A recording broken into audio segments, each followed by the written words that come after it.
Assalamualaikum warahmatullahi wabarakatuh. Hai, perkenalkan nama saya Putri Srikati Rusadi. Saya berasal dari kelas manajemen A Universitas Negeri Medan. Saya di sini ingin menjelaskan perkembangan teknologi komputer dan informasi digital. Komputer adalah perangkat elektronik yang berfungsi untuk mengolah data ataupun menyimpan data dalam bentuk teks, visual, ataupun audio, dan berfungsi untuk membantu manusia menjalankan pekerjaannya lebih mudah. Komponen-komponen dalam komputer ada 3 macam. Yang pertama ada hardware. Hardware adalah sesuatu barang yang bisa dilihat maupun disentuh dalam bentuk fisik, misalkan CPU, monitor, speaker, print, dan lain-lain. Yang kedua adalah software. Software adalah sekumpulan data elektronik yang disimpan dan diatur oleh komputer yang berupa instruksi ataupun program. Misal yang bisa diatur, misalkan aplikasi ataupun sistem aplikasi. Dan yang terakhir adalah hardware. Hardware adalah seseorang yang menjalankan sistem di dalam komputer tersebut. Sejarah perkembangan komputer. Yang pertama ada komputer generasi pertama pada tahun 1946 sampai 1959. Digunakan tabung vakum dalam material utamanya. Tabung vakum ini sangat besar dan dibutuhkan ruangan sangat besar dan cepat sekali pengantar listrik.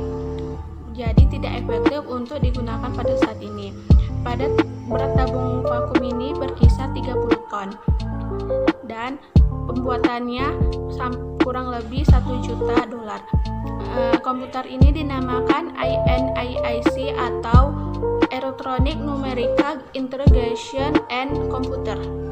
Yang kedua ada komputer generasi kedua pada tahun 1959 sampai 1965, yaitu transistor. Tidak lagi digunakan tabung vakum dan ukuran transistor ini lebih kecil daripada tabung vakum. Transistor ini tidak memiliki hantar panas secara cepat. Komputer tahap 3 pada tahun 1965 sampai 1971. Pada komputer ini tidak menggunakan transistor, apalagi tabung vakum.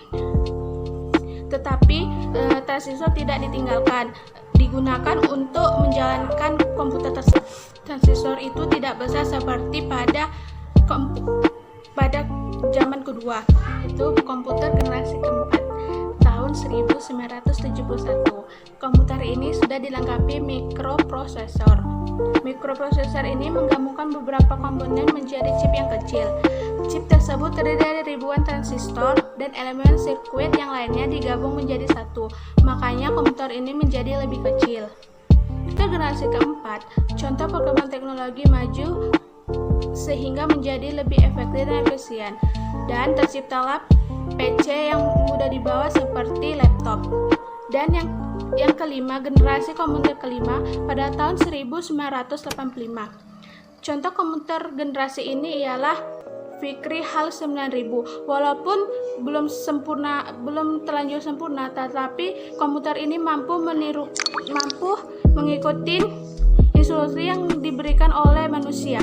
Pengertian dari informasi digital. Informasi itu berita. Digital itu diterima dengan cepat. Jadi, informasi digital itu ialah informasi yang diterima secara cepat.